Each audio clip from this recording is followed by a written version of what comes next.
Bomberna faller återigen över Gaza.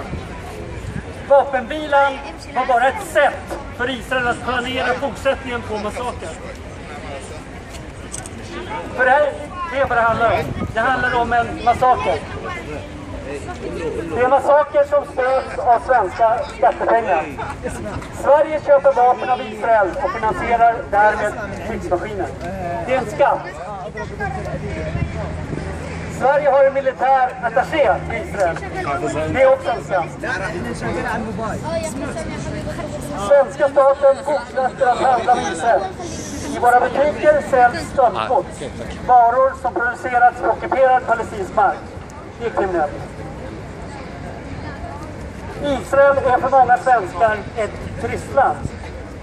Ett ställe där man ligger på stranden och njuter, medan palestinier bara några kilometer bort förtrycks och mördas.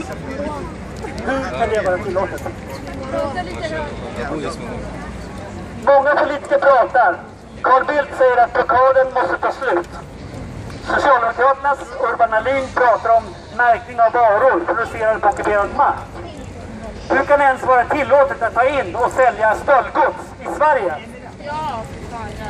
Det räcker med allt prat. Vi kräver handling. Bojkotta Israel! Bojkotta Israel! Bojkotta Israel! Bojkotta Israel!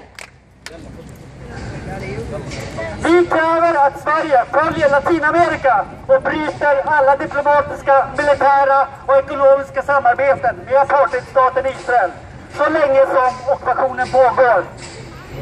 Vi kräver att Sverige agerar och bojkottar Israel. Sverige, agera! Agera! Agera! Sverige, agera! Sverige, agera! Bojkotta Israel! Bojkotta Israel! Bojkotta Israel! Bojkotta Israel!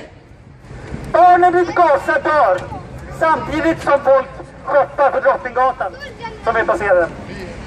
Hittills har 2000 palestinier dödats i den israeliska massakern. Det är svårt att ta in. Därför ska vi idag göra något för att visa Carl Bildt hur det ser ut när hundratals vanliga människor mördas.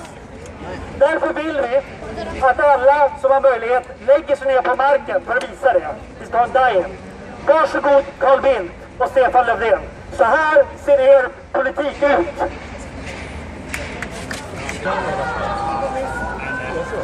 Ni är värda en bild.